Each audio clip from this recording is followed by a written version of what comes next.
All right, we've got a great interview for you guys tonight on TYT Interviews. I say tonight, it's actually morning time.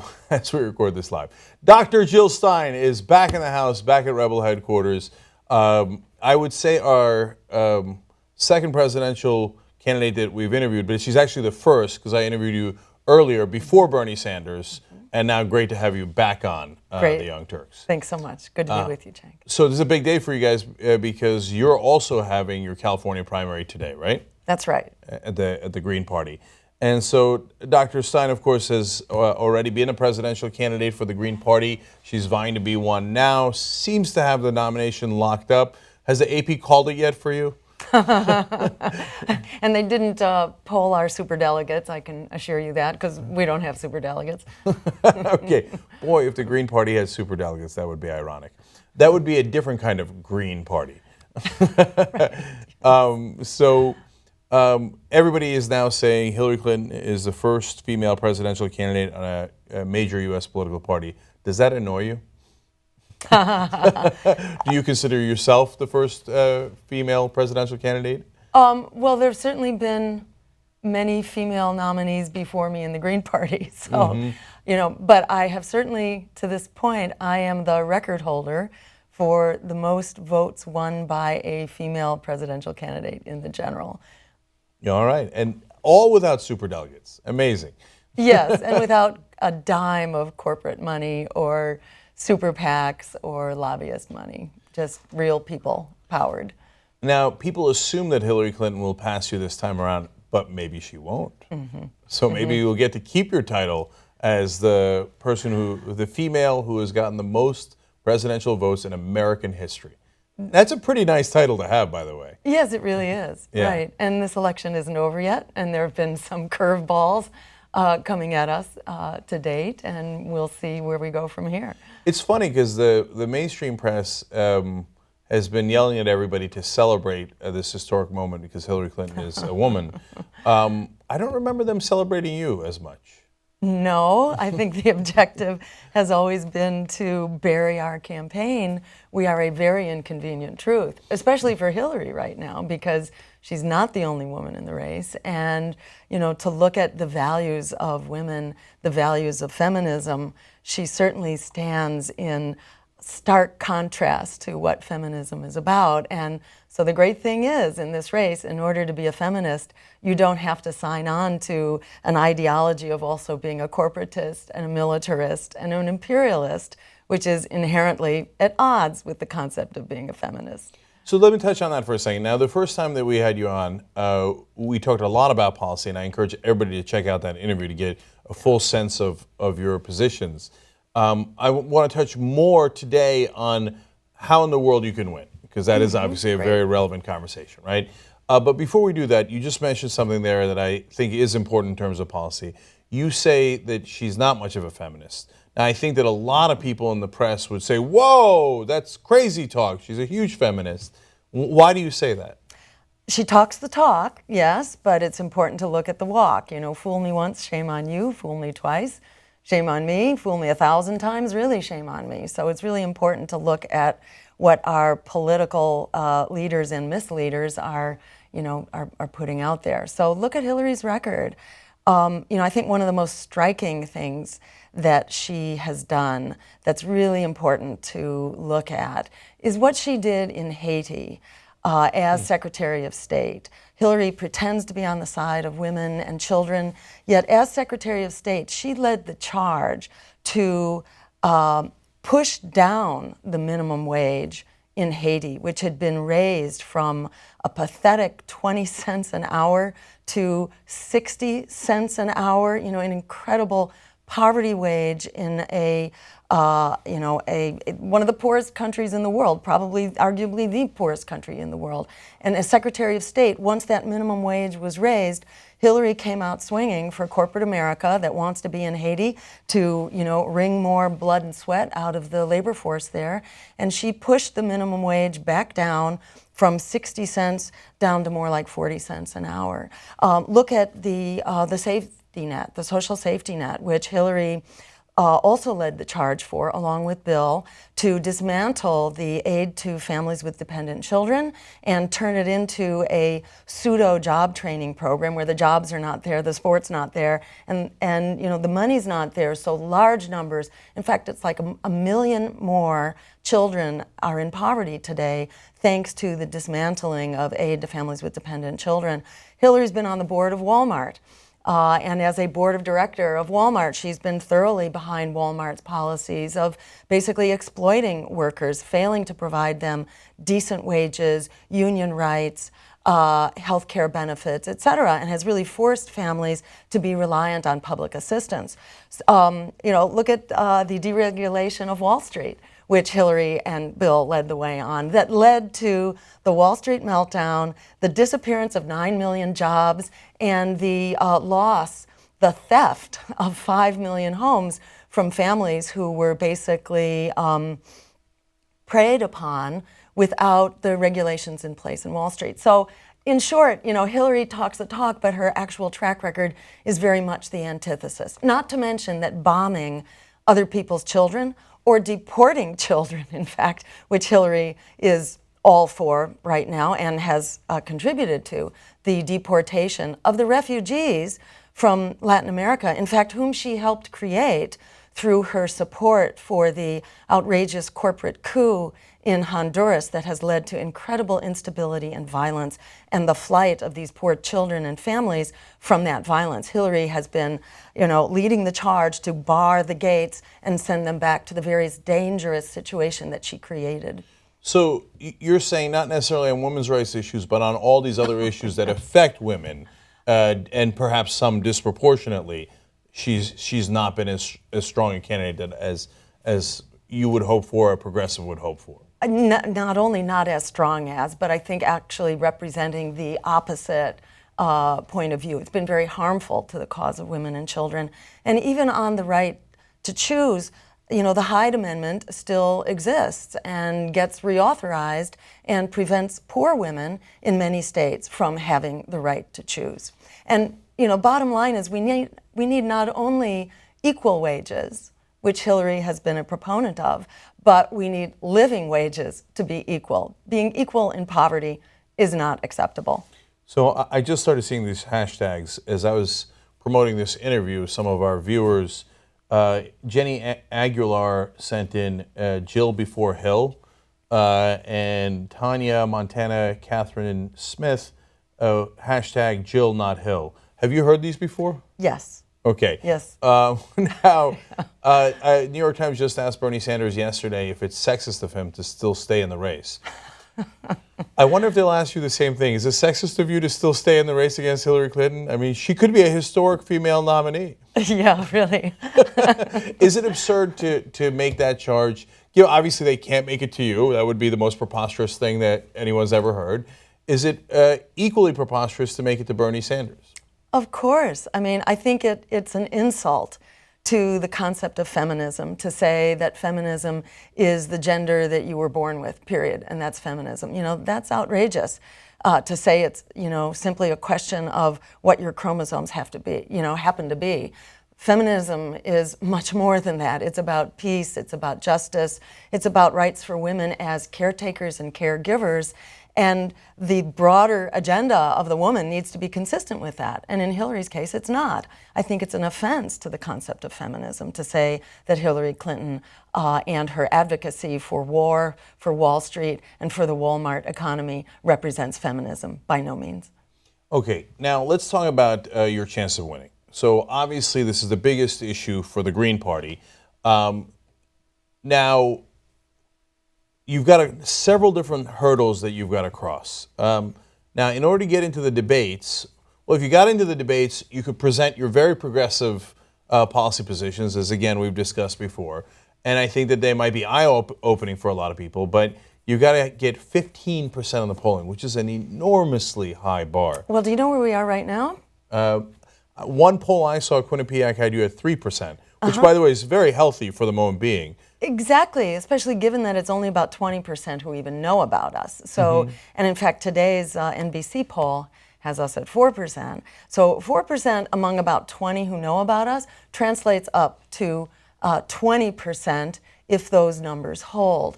So the conversation has only just begun, and I think there's every reason for us not only to work to get to that 20% and for people to tell their friends and work on social networks and through social media to get the word out, but we're also challenging in court the concept that the Commission on Presidential Debates should be running this because they represent the Democratic and Republican parties, and their history and their track record is to basically silence opposition voices. And this is not the American people are clamoring for more voices and more choices. It's absurd when you have the most disapproved of, disliked, untrusted candidates in history where people are clamoring by substantial majorities for at least another or more candidates, for the system to say, oh no, I'm sorry, you may hate the candidates that we've got, and you may be clamoring for other ones, but I'm sorry, those are just the rules. That's just frankly preposterous. And in the last race,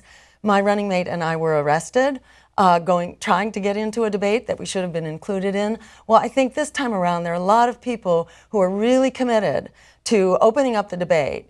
Presidential debates have become a new and exotic form of torture that most people, cannot bear to be subjected to. So why don't we open them up? And there are a lot of people who are committed to taking action, including forms of direct action, if need be, well in advance to start really pushing the envelope on this. Voters have a right to know. It's not just candidates who have a right to be heard. It's voters who have not only a right to vote, but who have a right to know who they can vote for and who their candidates are. So it's an utter, offense to the concept of democracy that voting should be limited to the two unpopular, misrepresentative candidates. So let's break that down a little further, because a lot of people might not know that the debates that are put on national television for everybody to see are run by the Democratic and Republican parties. So, well, of course they're not going to want a third party. I mean, it's the most obvious thing in the world. So they put the bar at an insane 15%. Now, the reason I say it's insane is because a third party candidate could get 15%. Libertarian Party right now is at 10%. And very few people know who Gary Johnson is, and he's already polling at 10%. But you have a much better chance of getting at 15% if you're in a debate. So it's a chicken and egg situation where if they never let you into the debate, how are you ever going to get to 15% with almost no free media and obviously a huge financial disadvantage because you guys are not taking corporate money anywhere near the level that the Republican and Democratic parties are, whether it's the Green Party or the Libertarian Party. So now you guys are going to go to the courts. I don't know what the courts can do about it because it's mainly a decision between the networks, which are also corporate and part of this system, and the parties, the two main parties, who are also corporate and part of this system. And they've decided, hey, let's conveniently leave out any other voices. But I wonder if there is something you could do on the network end where you could pressure them and say, all the networks, CNN, whoever else is going to run a presidential debate, it's an affront to all of your viewers for you to be part of this corrupt corporate system where you purposely shut out other voices that the American people, especially in this election, are clamoring for. I think that's the name of the game. There are the courts of law, and then there's the court of public opinion. And in truth, in the court of law, the networks could be held guilty for violating campaign finance laws because the debates are basically a gift of free airtime. And in fact, they have already given a very discriminating gift of free airtime. The New York Times found many weeks ago, that Donald Trump had received about $2 billion worth of free airtime, that Hillary Clinton had received about half of that, and Bernie not quite half of that. And then myself, and other Green candidates, certainly about zero, so that's not fair, and they could be found guilty. Are we holding our breath that the court is going to find that they are violating campaign finance laws? Not holding our breath, but on the other hand, there is the court of public opinion. My campaigns in the past have been able to fight our way into televised debates, which, by the way, I was voted the winner of in an instant online viewer poll that I think backfired enormously to the network that had no idea that an insurgent like myself was going to win the poll. So we've been able to get into debates before just because people are so besides themselves having to listen to this outrageous phenomenon of the Democratic and Republican debates. So we could very well fight our way in. We could also work our way up in the polls. You know, and I encourage people to go to my website, jill2016.com, and become part of the effort. We have a petition to open up the debates, and that those signing will also be kept in the loop as we begin to plan actions going forward. Yeah, and just to be clear, you were not let into the presidential debates. You were let into debates And at a governor's the race. state level of Yes. Massachusetts, right? Against Mitt Romney. And yes. Dr. Jill Stein's got an undergrad degree from Harvard and a medical degree from Harvard, and is from Massachusetts. And you ran for governor in Massachusetts for people who don't know. That's right. So now, and then I'm also amused by the idea of the CNNs of the world saying, no, people are not interested in a third-party candidate, when there is polling that says 44% of Americans today, even before the general election has begun, would like a third-party candidate. Now, if 44% of Americans want that, it seems like they're interested, right? And that's with no free media, right? Exactly. There's no media at all pushing for third-party candidates. And isn't that interesting, too? Why in the establishment press do you never see any discussion of, hey, why aren't we talking about this huge percentage of Americans that are dying for a third-party candidate when we've never even discussed it on air, right? We've never given it any kind of airtime or anything along those lines. And like I said, Gary Johnson's already polling at 10%. You're at 4% in the NBC poll, 3% in Quinnipiac. So there is a movement afoot. And so I'll be the first one to offer. First off, I would gladly host on the Young Turks Hillary Clinton, Donald Trump, yourself, and Gary Johnson.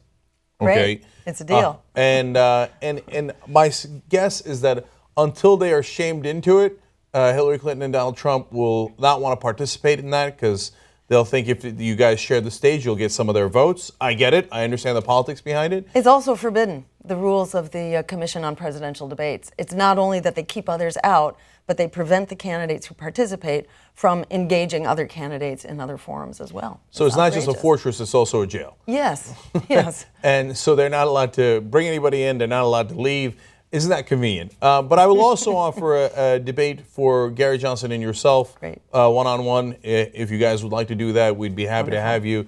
Thank you. And obviously we'll be interviewing Gary Johnson as well at some point on the Young Turks. So now let's talk about the number one charge against you. Before we go there, can I just address one other point about how the word gets out and the mechanics of how we build? There are 43 million young people and going into middle age and beyond who are trapped in predatory student loan debt. They happen to be very well networked.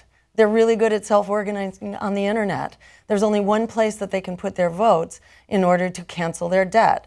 My campaign is the only one that will do for young people what our misleaders saw fit to do for Wall Street not that long ago, when they bailed them out to the tune of like 16 or 17 trillion dollars when you count all the free loans that they got. But it was about 4 trillion in free money in the form of so-called quantitative easing, which is a magic trick that basically people don't need to understand any more about than that it is a magic trick. So it was about 4 trillion we gave the crooks who crashed the economy. It's about time that we bail out the young people who are victims of that waste, fraud, and abuse on Wall Street. There's a very compelling argument for it, not only because it's the right thing and the just thing, but it's also essential for our economy in order to liberate the real engine of creativity and inventing the new economy for the 21st century, et cetera, and also because social change is always led by the younger generation. Right now, they are missing in action because they're very busy working 2 and 3 part-time lousy jobs in order to try to pay back these loans. So it's good all around. We're the only place those votes can go. 43 million is a winning plurality of the presidential race. It's all about getting the word out. If that word gets out, millennials can come out and take over the election. So let me just be clear on that policy issue. So Bernie Sanders, for example, says free college education, it's about $75 billion a year. Okay, now the mainstream media says that's unrealistic, but they thought spending $1.7 trillion on the Iraq war was lovely and perfectly realistic. So I get that disconnect. But your proposal, it goes beyond that. That's right. Oh, yes. And in fact, by the way, on free college education, it pays for itself. So there may be some money to put in, but it's returned at a rate of about 7-to-1, according to the track record of the GI Bill following the Second World War, where basically, returning GIs got free college education. And Congress was following the numbers. For every dollar that was put in, $7 were returned. So this is just bunk about it not being affordable. It's actually not affordable not to do it. So and what it can about be the done. existing loans? The existing loans. Okay, so they're largely held by the U.S. government, which is sort of the final, place of accountability for that money. So they should be canceled in the same way that the debt of Wall Street was canceled, essentially writing it off as a digital, sort of a digital hat trick, which is done in the form of quantitative easing. In the case of Wall Street, this was not good for the economy because it simply enabled more reckless gambling with taxpayer dollars, essentially. But in the case of liberating a generation to actually use their skills to do what they've been trained to do, to reinvent the economy, to take the risks that need to be taken in order to create that new economy of the 21st century. So this is great. You'd write off all student loans. We would cancel them in the same way that they were canceled for Wall Street. Okay. Yes. So if you've got a student loan right now, you wouldn't have it anymore if It's Jill gone. Stein becomes president. It's right. That's right. It's Okay. gone. Now, I'm sure that the critics would then say, and I think it's a fair question to ask, Yes. but now wait a minute, on Wall Street, they got the $4 trillion, but they didn't put it in their pocket. They had to circulate that money, so they had to loan it out to people. Now they got, to me, it's unbelievable that they get it at almost 0% interest rate. Okay. But in this case, what you're proposing is not a 0% interest rate, it's to cancel the loans completely. So what happened on Wall Street was there was about 17 trillion if you include the free loans, okay? And the free loans largely got paid back.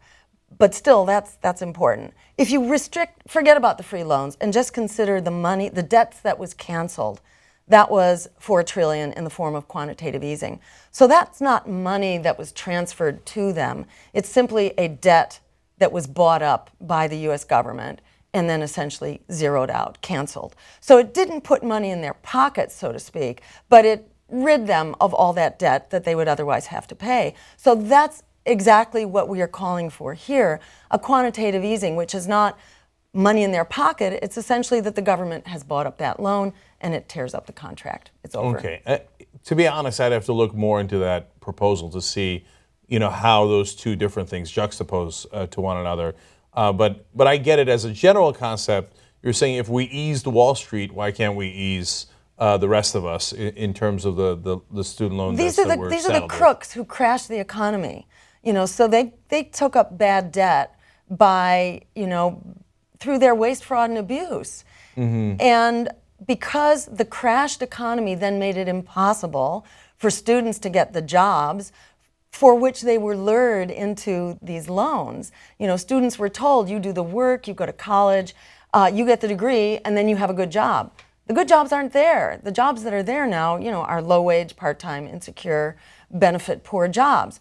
Not the jobs they were told that they could use to pay back these $30,000, $50,000, $70,000 loans with. So, Dr. Stein, we do perspective here on the Young Turks. So we're a little bit different than the rest of the media. So I'm not afraid to say that what my opinions are from time to time. And I think you are definitely to the left of me. and I'm not sure that I agree with your proposal on canceling the debts. But as you were talking about it and explaining it, I thought, well, wouldn't that be interesting if your voice was heard louder? And then, because what happened when Bernie Sanders' voice was heard louder? We went from talking about all the loans that people have and have to pay, and it's their fault if they don't pay it, to all of a sudden having a conversation about free college as a possibility. And if you were in the debates or your voice was heard louder, and you're at that place in the political spectrum, maybe we then begin to have a conversation about, shouldn't at a minimum the students pay the same interest rate that the bankers do, which is near 0%? I mean, even if you're not going to write off their loans, why are the bankers getting 0%, but the students, the actual American citizens, have to pay a much higher interest rate? Yes, of course. But I think the arguments really go beyond that. To me, it's unconscionable that we made this benefit available to crooks, but not to young people who've been victimized by the crashed economy caused by these crooks? I just don't get how that jives with basic human values. Why do you extend these benefits to these predators on Wall Street and you don't extend them to our younger generation? In my view, the right to a college education is a right because you don't throw your kids into the ocean and hope that they are going to be able to swim. You teach them how to swim.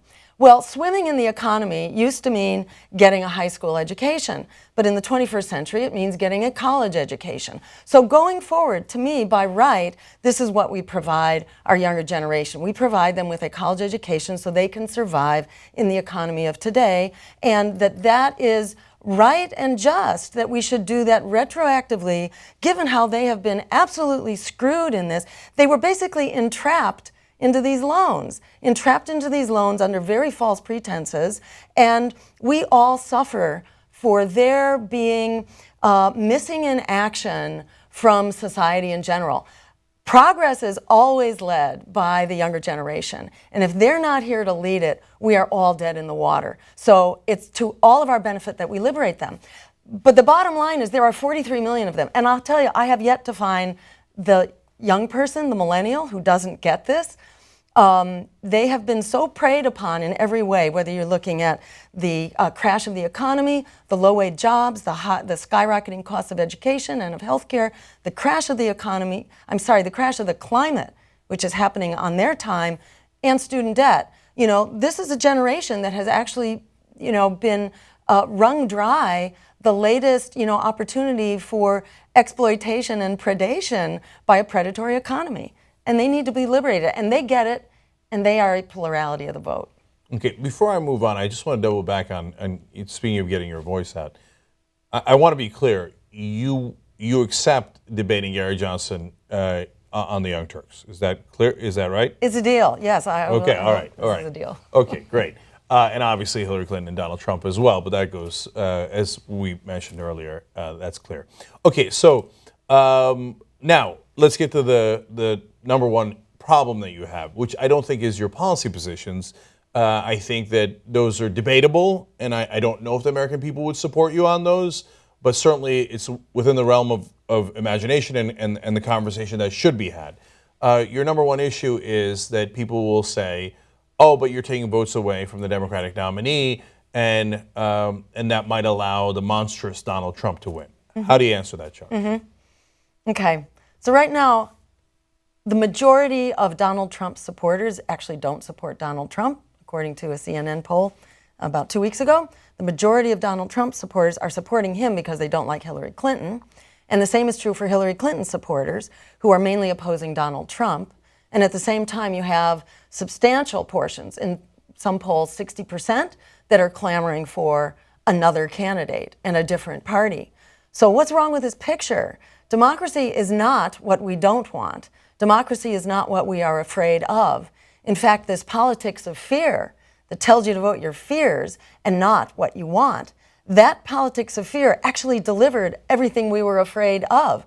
So I would say, reject that whole propaganda campaign and see it for what it is. It's essentially an effort by power holders to maintain their stranglehold on power.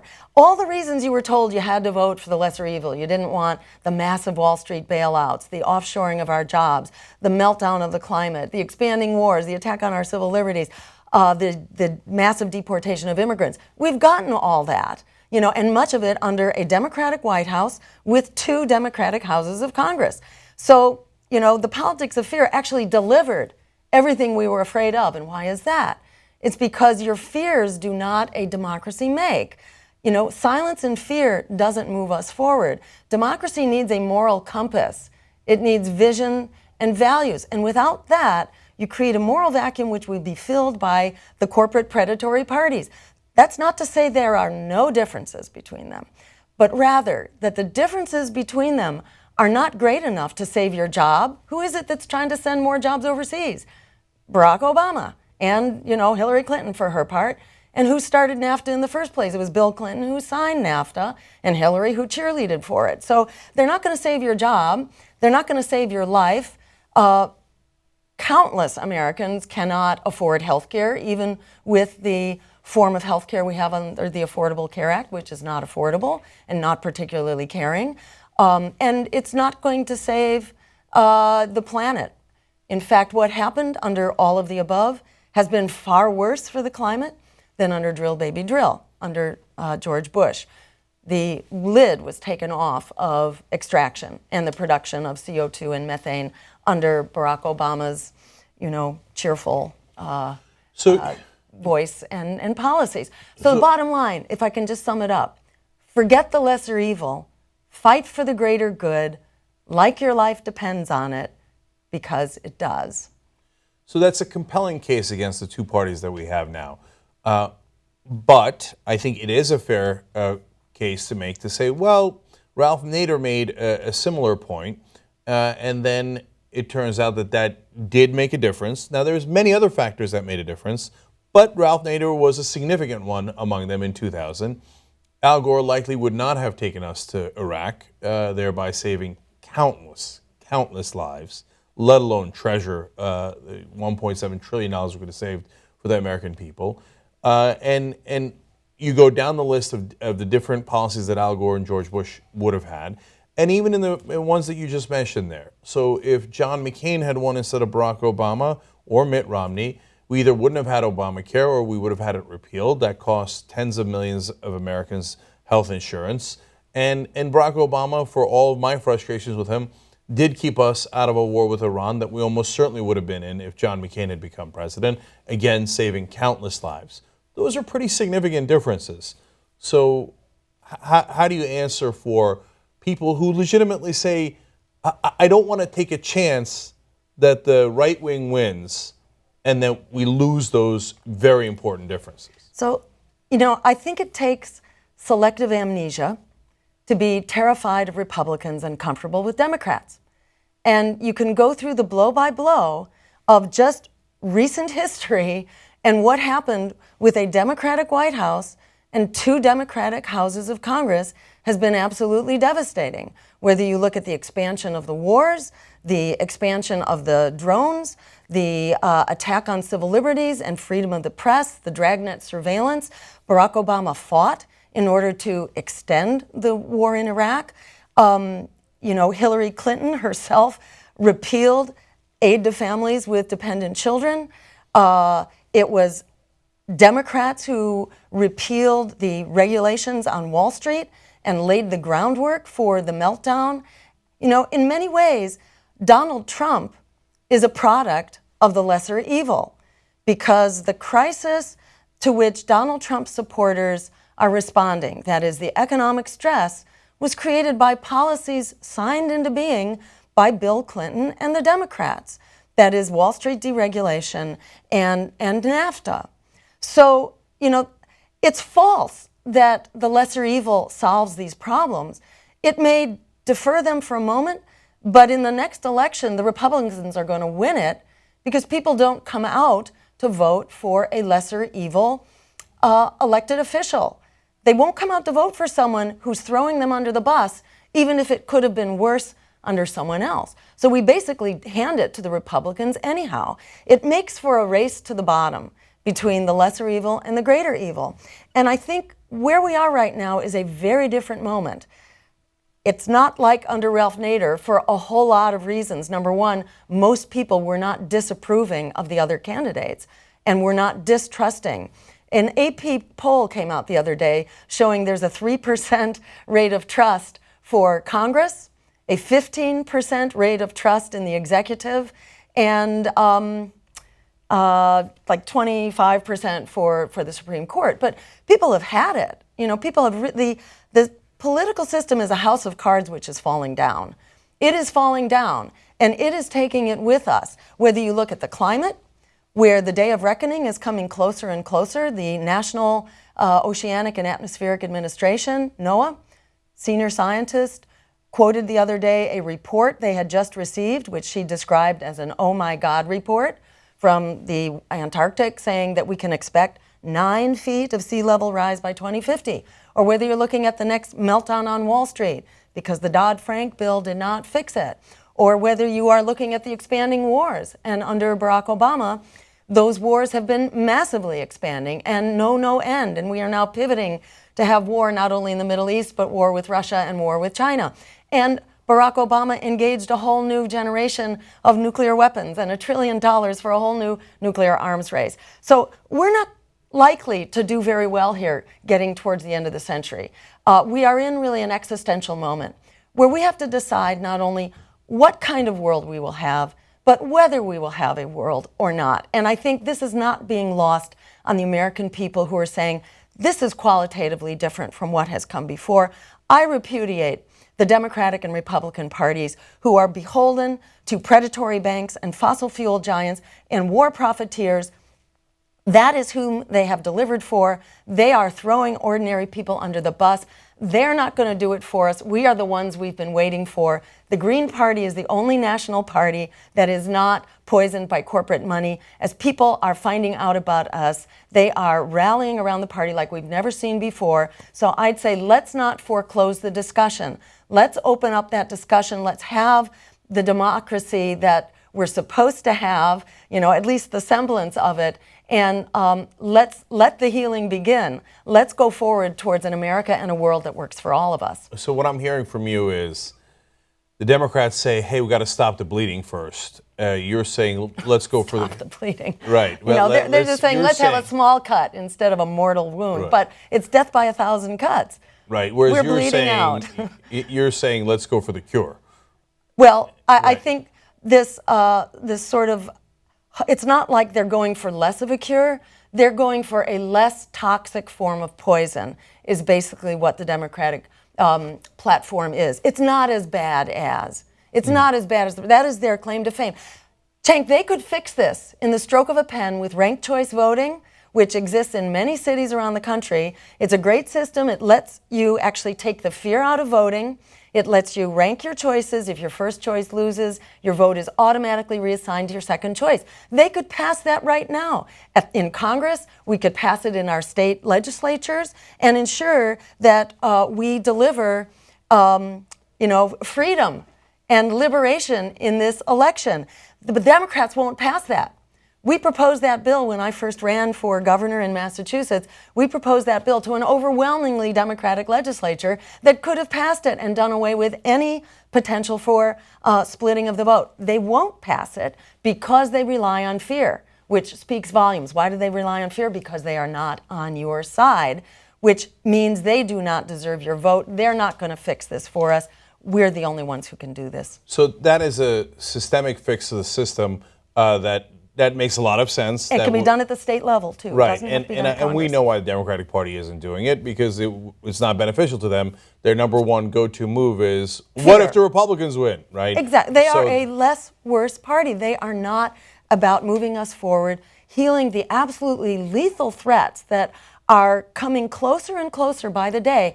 We're looking at the day of reckoning now in terms of the climate is now coming into our lifetimes. This is no longer far away. So we can't afford to just keep doing a little bit less worse than the Republicans are going to do to us. What's your proposal for campaign finance reform?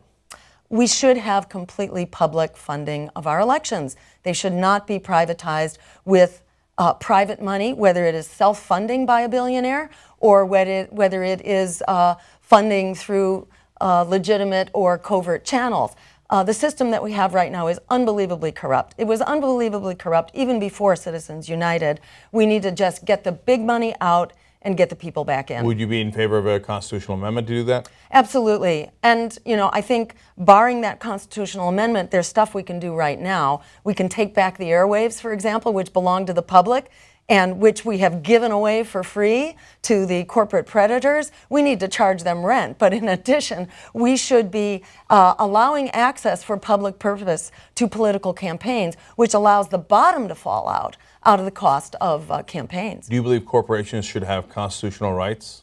Of course not, because they have taken that, they have occupied that space. They have those rights, and we the people do not. Yeah, I don't need to ask you if you think corporations are human beings, as the Supreme Court has decided. I'm pretty sure you're clear that they're not, as almost any rational person would be, let alone someone who's the head of the Green Party. Okay, so finally, there is one more issue that is important. people are concerned that if you splinter the vote enough, now that puts you guys in the ball game. Okay, so that's, I would view as a good news, not just for you, but for democracy. Whether I agree with you or not, whether I agree with Gary Johnson or not, I think it's really healthy to the dialogue and to our country to have those conversations and to have those possibilities, right? But if no one gets a majority in the Electoral College, the House of Representatives decides who the president is. Now, there's not a very good chance people would say, and I think they'd be roughly right at this point, that the House of Representatives would say, you guys are right, you win, Green Party is going to be the victor here, and Jill Stein is going to be the next president. And to be able to get a majority in the Electoral College for any third party seems a pretty hard task. So how do you resolve that issue? So, let me point out first that in my view, we are making a beeline to oblivion right now. So, it's like compared to what? Compared to that the ice sheets actually break up and we see 9 feet of sea level rise by 2050? I think that's what we're talking about. I think the terms of engagement here are very different from ever before. I think for a generation locked in debt, the terms of engagement are very different here. In my experience, when young people learn that they can cancel their debt simply by getting all their friends to come out and vote green in 2016, that we can end debt, that this is something the president can accomplish without having to even get it through Congress by virtue of appointment, the power of appointment over the Federal Reserve. This is how we create quantitative easing. When young people learn that they actually have a ticket to liberation and that it's available on November 8th, they become absolutely religious. I don't think it's by coincidence that suddenly we're 4% in the polls, whereas in every other election, we've been pretty much invisible in the polls, especially this early on, before the press has covered us. Where is this happening? I think there's a self-organizing force here, and it's called millennials who've had it and who are standing up and self-organizing on the internet, as they did, for example, to stop the privatization of the internet, which was another case of resistance is futile. Please just lie down on the railroad tracks. But how do you move the House? How do you? Well, because those are politicians. They're not just voters. Yes. So let me say, Cenk, there are many ways we can solve this, and the conventional wisdom is to just revert to the monotone about how resistance is futile. Let me say that resistance is necessary. Resistance is necessary whether you have kids or whether it's just your own lifespan that you're looking at. We cannot keep going the way that we're going. And we have seen very clear evidence that the Democratic Party is not going to solve this for us. And in fact, fossil fuel production has massively escalated under Barack Obama. So they've clarified that's not a solution on climate, nor is it on prisons, nor the economy and Wall Street regulation, et cetera. We're not going to fix this. So it's like, are we going to find a way to rationalize why we stay the same? Or are we going to say resistance is not futile because our lives depend on resistance right now? There are many ways that this could be accomplished. We could attain, if 43 million people come out, that is a winning plurality. And once you begin to have a head of steam, all kinds of people will jump on the bandwagon because then the, you're going to lose argument no longer applies. But here's another way. States could pass in their legislatures right now ranked choice voting so that there would be no dividing of the Electoral College. That could happen right now, too. They could say, hey, we got an emergency. It would take us 24 hours to pass this bill. Why not pass this bill if it would actually improve our democracy, enable us to grapple with these lethal threats to our existence that actually are on the table right now? They're not going away unless we fix them. And for us to accept the conventional wisdom, the corporate pundits, and the party hacks who are telling us why we must be powerless to stop ourselves from being pushed over the cliffs, and we should just go like lemmings here and not fight. I think our lives depend on the fight, and as people learn that there's actually a compelling opposition to rally around, people are beginning to do that. Jill Stein, what appears to be the presidential candidate of the Green Party. I know your convention is still coming up. It's the one after the Democrats in Houston. but I'll pull an AP here and say the presumptive Green Party presidential nominee. Great to have you on the Young Turks, and I look forward to having you back on, hopefully in the form of a debate. I look forward to it. All right. Thank you, Thank you Cenk. so much. Great to be with you.